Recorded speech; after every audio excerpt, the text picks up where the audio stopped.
네, 지제게 잃어버린 대의를 옹호하며 읽었습니다. 비인간적인 이웃에 대해서 이야기해요. 비인간적인 이웃이 있을 때 자꾸 내 집 앞에 뭐 쓰레기를 갖다 버린다든지 밤마다 뭐 고성방가를 한다든지 뭐 이런 이웃이 있을 때 그와 거리를 유지하는 것은 가장 좋은 방법 중에 하나는 정중합니다라고 이야기하는 거예요. 어젯밤에 뭐 고성방가를 하고 뭐 부부싸움을 하고 뭘 했어도 아침에 일어나면 난 전혀 그거 모르는 것처럼 정중하게 인사하고 그리고 저는 제 갈 길을 가면 되는 거예요. 이 정중하면은 모호한 측면이 있다라고 해요. 모욕적인 잔인함이 숨어 있다라고 이야기합니다. 모욕적인 잔인함. 또 2차 세계대전 때는 히틀러를 죽여야 된다라고 이제 여론들이 막 이끌었어요. 그 히틀러를 추종하는 집단 안에서도 히틀러 안 되겠다. 나 반나치주의야 라고 돌아서는 사람들이 많았다라는 거예요. 그래서 히틀러를 없애야겠다라고 몇몇 이제 장군들이 회의를 해서 결정을 내렸어요. 그럼 어떻게 할 것이냐, 언제 죽일 것이냐라고 논의했을 때 밥 먹는 시간에 하자. 밥 먹고 웃고 떠들고 우리가 회의 이렇게 만찬을 즐길 때 긴장을 풀어놓게 되고 우리가 동시다발적으로 약속을 하고 이렇게 총을 쏘면 히틀러의 경호원이 달라붙어서 총질을 한다 해도 우리가 수십 명이 달라붙는데 히틀러를 없앨 수 있지 않겠냐라고 회의를 했다라는 거. 너무 좋은 아이디어다. 그렇게 하자라고 했는데 어떻게 됐을까요? 저 구석에 있던 한 장군이 그 사람도 반나치주의자인데 근데 독일군 그 장교 수첩을 보면 식사 시간에는 총질하는 거 아니다 라고 되어 있다라는 거예요. 도대체 이게 뭐야. 그래서 이 정중함이라는 것은 아주 교양에 가깝다라고 지적이 이야기합니다. 그래서 저의 질문은 이 교양이라는 거 교양의 진정한 지위는 어디인가 도대체 교양이 어디에 있는 것인가 라는 질문으로 책을 보았습니다. 네. 두 번째는 뭐냐, 교양이 어디에 있냐라고 하면 좋은 말들 많이 있습니다.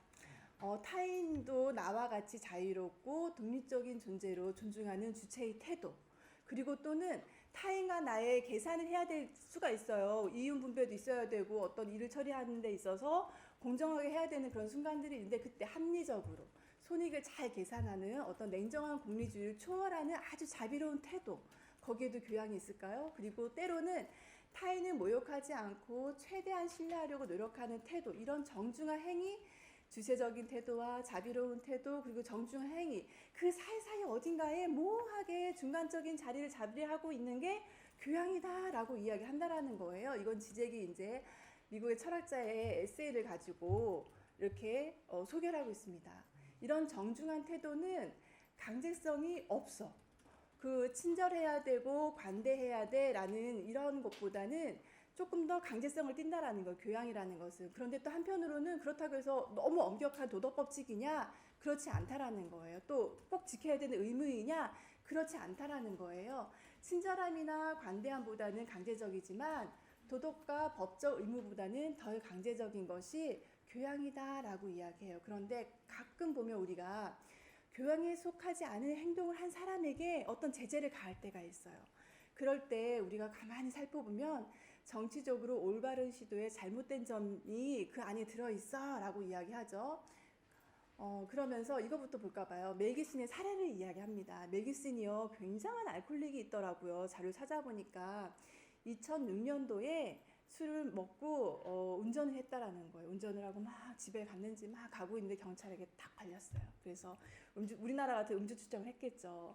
그러니까 이제 멜 깁슨은 이제 술이 취해서 정신이 이제 반쯤 나간 거죠. 그래서 어쩌고저쩌고만 횡설수설하다 이쪽 이러면서 야 유대는 어쩌고저쩌고 야 이 지구상의 모든 악한 것들은 다 유대인 때문이야 막 이런 말 했다라는 거예요. 그래서 막 계속 횡설수설하다가 야 너도 유대인 아니야 엠마 막 이러면서 술 주정을 한 거예요. 큰일 났어요. 멜 깁슨인데 그럼 아침에 기사 나죠. 멜 깁슨 뭐 음주운전하다 뭐 유대인 비하 발언하다 이렇게 뉴스가 되는 거예요.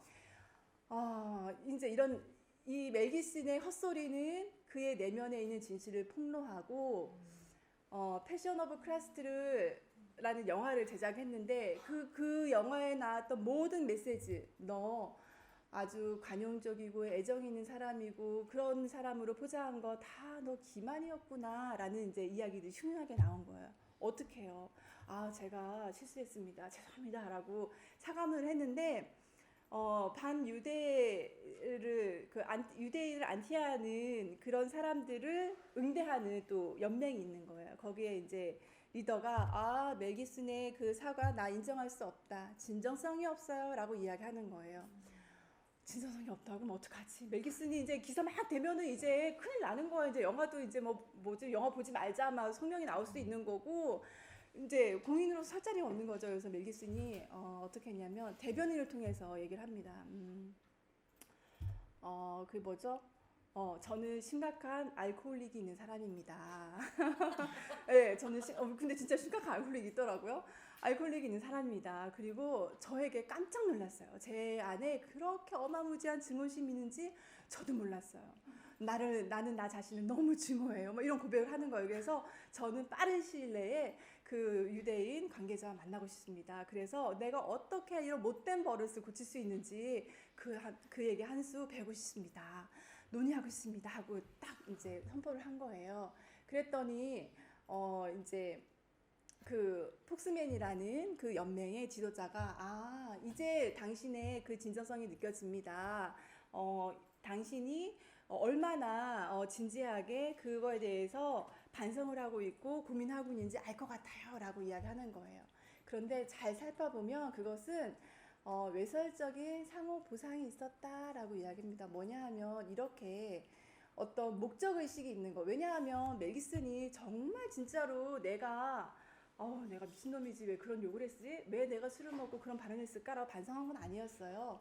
목적의식이 있었기 때문에 지잭은 이거는 가짜 교양이다라고 이야기합니다. 그런데 이렇게 불쑥 나온 그의 발언, 교양이 없는 행위인데 거기에 이제 막 매도를 했잖아요. 이거는 그 안에 사실은 헤겔의 언어로 얘기하면 교양 없는 행위의 처벌 속에 상실되는 것. 당신 그런 발언하면 안 돼. 그런 자세 취하면 안 돼. 라고 하는 것은 윤리적 실체를 잃어버리는 것이다. 라고 이야기합니다. 이 윤리적 실체는 내 안의 주체성, 욕망, 내가 하고자 하는 어떤 이데올로기, 내가 주장하고 싶은 이데올로기를 포기하게 된다라고 이해하시면 돼요.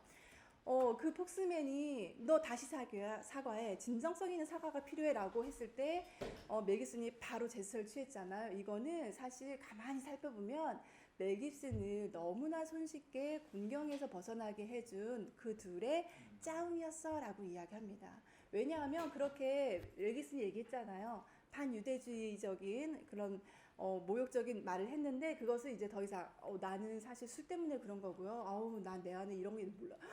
내가 미친놈이에요. 이런 말을 했기 때문에 이제 더 이상 멜 깁슨은 인격적인 책임을 지지 않아도 되는 그런 둘과의 모종의 화해 작업이 있었던 것이 사실이다라고 이야기합니다. 그런데 지잭은 얘기하죠. 아니요. 멜 깁슨이 그렇게 얘기한 거 반유대주의적인 발언을 한 건 그의 알코올릭이 있어서 그런 거 아니에요. 사실 그는 너무나 그의 그런 반유대주의적인 사상은 그의 어떤 신념이었다. 그의 이데올로기였다라고 하는 거예요. 그럼에도 불구하고 끝까지 나는 내가 한 발언을 처리하지 않겠어 라고 한 것이 아니라 제스처를 바꾼 거죠.